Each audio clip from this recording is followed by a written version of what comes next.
बिस्मिल्लाहिर्रहमानिर्रहीम। अस्सलाम वालेकुम।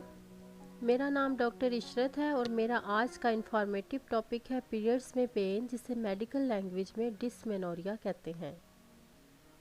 आज की इस वीडियो में मैं आपको बताऊंगी डिस्मेनोरिया क्या है, पीरियड्स के दौरान दर्द क्यों होता है, इसका इलाज क्या है। ये सब जानने के लिए मेरी वीडियो को आखिर तक देखें। और आगे बढ़ने से पहले मेरी आपसे रिक्वेस्ट है, अगर अभी तक मेरे चैनल को सब्सक्राइब नहीं किया तो इसको सब्सक्राइब कर लें, बेल आइकन को प्रेस कर लें ताकि मेरी हर आने वाली वीडियो का नोटिफिकेशन आपको बर वक्त मिल सके। सबसे पहले मैं आपको ये बताती हूँ डिस्मेनोरिया क्या है। डिस्मेनोरिया की दो टाइप्स होती हैं, प्राइमरी और सेकेंडरी। नॉर्मली अगर लड़कियों को पहले या दूसरे दिन पेन होता है और वो 2 दिन तक रहता है तो इसमें कोई परेशानी वाली बात नहीं, क्योंकि यूट्रस के कॉन्ट्रैक्शन की वजह से दर्द होता है। इसे प्राइमरी डिस्मेनोरिया कहते हैं, जो कि नॉर्मली 2 दिन बाद या ब्लीडिंग स्टार्ट होने पर ख़त्म हो जाता है। ये प्राइमरी डिस्मेनोरिया मोस्टली टीनेजर या अनमैरिड बच्चियों में ज़्यादा होता है और अमूमन शादी के बाद या नॉर्मल डिलीवरी के बाद ये खुद ही ख़त्म हो जाता है। ये एक नॉर्मल पीरियड है, इसमें हल्की फुल्की पेन किलर ले लेनी चाहिए और इसकी कोई ऐसी ख़ास वजह नहीं होती। यूट्रस के कॉन्ट्रैक्शन की वजह से होती है और ये एक नॉर्मल है। पीरियड की साइकिल में बच्चादानी सिकुड़ती है और फैलती है, इस वजह से दर्द का एहसास होता है। प्राइमरी डिस्मेनोरिया जो होता है 90% लड़कियों में आम है, जिसकी कोई वजह नहीं होती। इसे नॉर्मल कंसीडर किया जाता है और अगर ये काबिल बर्दाश्त है तो कुछ भी करने की ज़रूरत नहीं है। और अगर फैमिली हिस्ट्री में खाला अम्मी वगैरह को है तो उन बच्चियों में भी प्राइमरी डिस्मेनोरिया हो सकता है। दूसरी टाइप है सेकेंडरी डिस्मेनोरिया। इसमें दर्द की कुछ वजूहात हो सकती हैं और सम टाइम ये दर्द किसी बीमारी की इंडिकेशन दे रही होती है। इसमें बच्चियों को इतना शदीद दर्द होता है जो नाकाबिले बर्दाश्त होता है, साथ कमर में, टांगों में, साथ वॉमिटिंग हो सकती है, डेली की रूटीन डिस्टर्ब हो सकती है, स्कूल कॉलेज ऑफिस ना जा सकें। इतना दर्द हो तो फौरी गायनेकोलॉजिस्ट को विज़िट करने और डायग्नोसिस करवानी चाहिए। सेकेंडरी डिस्मेनोरिया में ज़रूर कोई ना कोई ऐसी वजह होती है जो कि दर्द का बायस बनती है। ये दर्द पीरियड से 3 या 4 दिन पहले होना शुरू हो जाता है और पूरा साइकिल इसी दर्द में गुजरता है। और ये दर्द बहुत शदीद होती है। जैसे जैसे पीरियड में ब्लड फ्लो बढ़ता है तो ये दर्द फिर भी ख़त्म नहीं होती, हाँ लेकिन कम ज़रूर हो जाती है। सेकेंडरी मेनोरिया की कुछ मैं आपको कॉजेज़ बताऊंगी, कुछ वजूहात बताऊंगी। पीआईडी यानी पेल्विक इन्फ्लेमेटरी डिजीज़, यानी कि पेल्विस में इन्फेक्शन या स्वेलिंग। पीआईडी में अमूमन वो मरीज़ होते हैं जिनकी डिलीवरी हुई हो या कॉपर्टी रखवाई हो या डीएनसी में सफाई का ख़ास ख्याल ना रखा हो, और इन औरतों में गंदा पानी या इचिंग भी हो सकती है।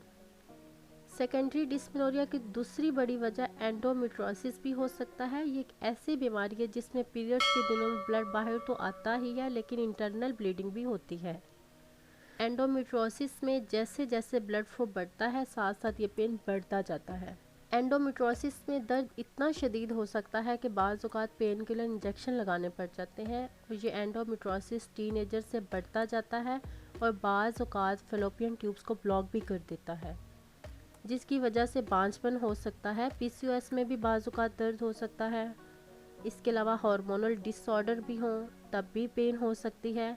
कि एक और रीज़न फाइब्राइड्स हो सकते हैं। अगर आपके यूट्रस में फाइब्राइड्स हैं और ये रसोलियाँ नॉन कैंसर्स होती हैं, ये जड़ों वाली नहीं होती, इन फाइब्राइड्स की वजह से मरीज़ को शदीद दर्द होता है और डेली की रूटीन डिस्टर्ब हो जाती है, ख़त्म हो जाती है।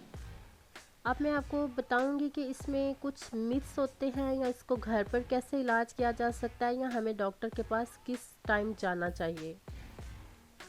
इसमें कुछ ऐसे मिथ्स हैं। कुछ लोग कहते हैं कि आइसक्रीम नहीं खानी या पेन किलर नहीं लेनी या कॉफ़ी पीने से दर्द ख़त्म हो जाता है या चाय पीने से, तो ये सारे मिथ्स हैं, ऐसा कुछ नहीं होता। कैफीन से दर्द बढ़ता है। और कुछ लोग कहते हैं कि पीरियड्स में नहाना नहीं है, ये तो बिल्कुल ही गलत कॉन्सेप्ट है, बल्कि पीरियड्स के दौरान सफाई का ख़ास ख्याल रखें। नीम गर्म पानी से नहाना चाहिए, इससे पेन या पीरियड क्रैम्प्स कंट्रोल होंगे और सफाई रहेगी, जिसकी वजह से इन्फेक्शन से भी बचा जा सकता है। मैं आपको बताऊंगी कि इसका घर पर कैसे इलाज किया जा सकता है। एक्सरसाइज और योगा बहुत अच्छा वे है, इससे बॉडी स्ट्रेच होती है। कैफीन इंटेक नहीं लेना चाहिए, दर्द बढ़ा देता है। अदरक का कावा ले सकते हैं, गर्म दूध ले सकते हैं, हीटिंग पैड्स का इस्तेमाल कर सकते हैं, हॉट ऑयल का मसाज कर सकते हैं। इससे वेंस जो होती हैं वो डायलेट हो जाती हैं, जिसकी वजह से ब्लड फ्लो बढ़ जाता है और इससे भी काफ़ी आराम मिलता है। कोई दर्द के लिए हाई पोटेंसी मेडिसिन की ज़रूरत नहीं होती, हल्की फुल्की कोई मेडिसिन पेन किलर ली जा सकती है, पैनाडोल या पैरासीटामोल ले सकते हैं। और ये प्राइमरी डिस्मेनोरिया जो होता है, लाइफस्टाइल को मॉडिफाई करके इस पर आराम से काबू पाया जा सकता है, हीटिंग पैड्स वगैरह यूज़ करके, हल्की फुल्की पेन किलर लेकर। अब मैं आपको बताऊंगी कि डॉक्टर के पास कब जाना चाहिए। अगर आपको पैनाडोल या पैरासीटामोल से आराम नहीं आ रहा और डेली रूटीन डिस्टर्ब हो रही है, स्कूल कॉलेज ऑफिस नहीं जा सकते, पेन नाकाबिले बर्दाश्त है, तो फ़ौरन अपनी डॉक्टर को विज़िट करना चाहिए। वो मुकम्मल इन्वेस्टिगेशंस के बाद आपको ट्रीट करेंगी। इन्वेस्टिगेशन डॉक्टर करेगी और कॉज को डायग्नोस कर लेगी, तो ट्रीटमेंट आसान हो जाता है।